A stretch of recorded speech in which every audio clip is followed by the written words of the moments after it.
ఎవరిని పిల్లవాడు? చెప్తా.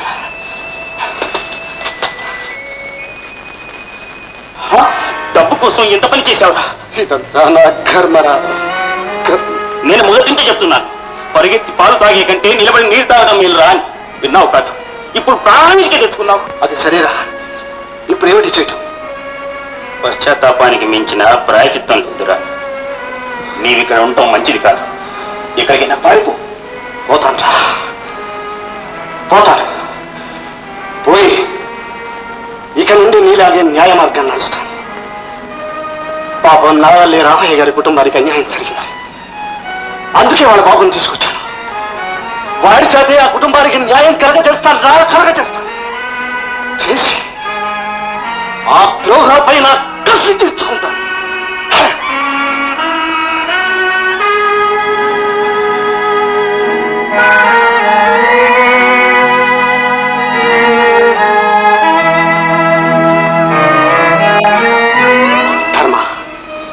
గోపి ఇక్కడికి ఎలా వచ్చాడా?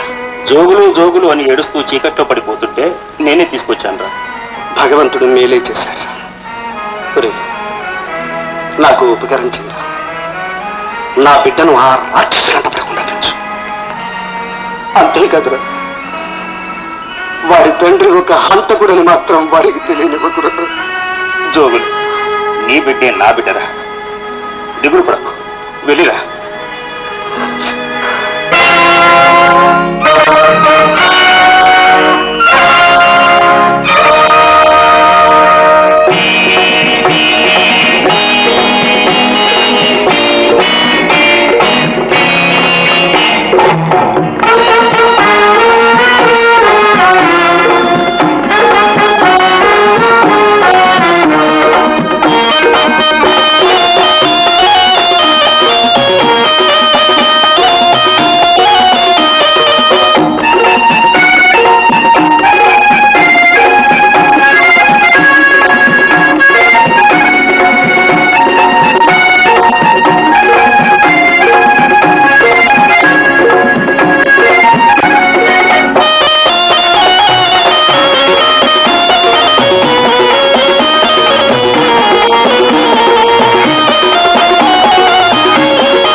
నాన్న, బాబు,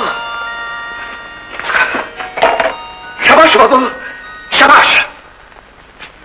దేశద్రోహులకు సింహస్వప్నమయ్యాం. కొన్ని లక్షల విలువ చేసే ఈ భారతీయ సంపదను మన సరిహద్దు దాటకుండా కాపాడాం. నా బిడ్డ ఇంత ప్రయోజకుడైనందుకు ఎంతో గర్విస్తున్నాను బాబు. దీన్ని వెంటనే ప్రభుత్వానికి అప్పచెప్పాలి. అలాగేనన్నా. బాబు, ఈ పేపర్ చూసావా బాబు? మ్యూజియంలో దొంగిలించబడ్డ వజ్రాల గద్ది, రామాలయంలో దొంగిలించబడ్డ పచ్చలహారం ప్రభుత్వానికి అందజేసినందుకు ఎంతో మెచ్చుకుంటూ ఆ అప్పగించిన వారెవరు ఎదుటపడి తగిన పారితోషికం పుచ్చుకోవలసిందిగా విజ్ఞాపన చేశారు. అయితే నాన్న, మీరు వెళ్ళొచ్చుగా? అప్పుడే కాదు బాబు, నా లక్ష్యం పూర్తిగా నెరవేరాలి. నేను నెరవేరుస్తానన్నా. మీ లక్ష్యం ఏమిటో చెప్పండి. 4 ద్రోహులు నన్ను మోసగించారు బాబు. కొన్ని లక్షల విలువ చేసే మారుతి సమేత సీతారామ లక్ష్మణ విగ్రహాలు దొంగిలించారు. ఎవరు వాళ్ళు? మిమ్మల్ని ఎలా మోసం చేశారు? సమయం వచ్చినప్పుడు వివరాలన్నీ నేనే చెప్తాను బాబు. పోనీ ఇప్పుడు వాళ్ళు ఎక్కడుంటున్నారో తెలుసా? అందరి విషయం తెలియదు. ఒక్కడి విషయం మాత్రం తెలుసు. వాడి పేరు భుజంగం.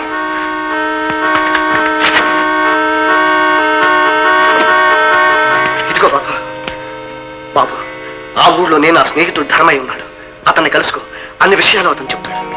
అలాగే నాన్న. బాబు,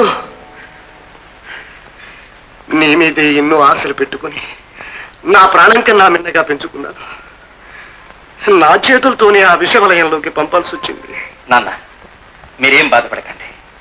ఆ ద్రోహులు ఎక్కడున్నా సరే వాళ్ళంతా చూసి ఆ విగ్రహాలు తీసుకొస్తాను. వస్తానన్న.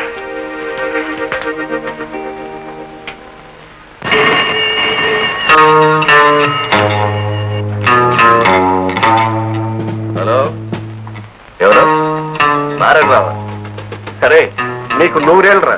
థింక్ ఆఫ్ ది డేవిల్ అన్నారు. నీ ఫోన్ కోసమే ఎదురు చూస్తున్నాను. ఏంటి, శవాన్ని మాయం చేయాలా? యాసిడ్ టెస్టా? ఓకే. మరి మాకెంత ఇస్తావు? 1 lakh. Very good, very good. వచ్చేస్తున్నాను.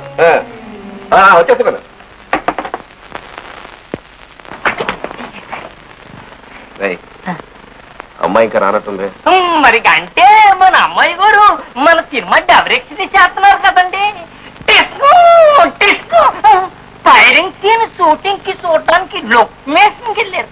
ఏంటి లొకేషన్? లొకేషన్ కాదురా, లొకేషన్. కదేనండి.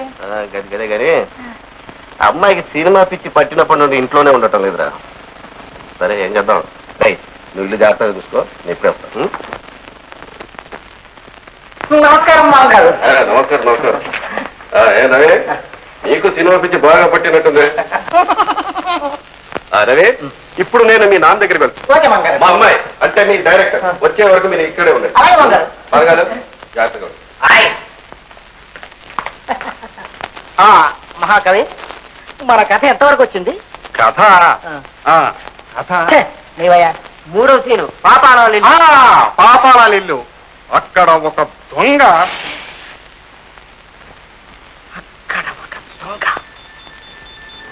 దొంగ లోపలికి ఎలా ప్రవేశించాడంటే నేను చెప్తానండి. మా ఇంటల్లుడు గారు నేను రేత్రి మా అమ్మాయి గారు నేను ఒక ఇల్లు తీసుకుని మాకు వెళ్ళామండి. అందులోను కటికి చీకటి నక్కినట్టు లోనుకు వచ్చేసినట్టు గుదురు దూరేసినట్టు తప్పంత ఆసిలేటే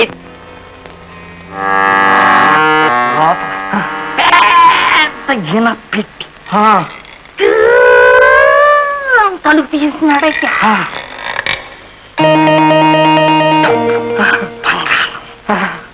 సంచులో వేసేసినాడు అంతే.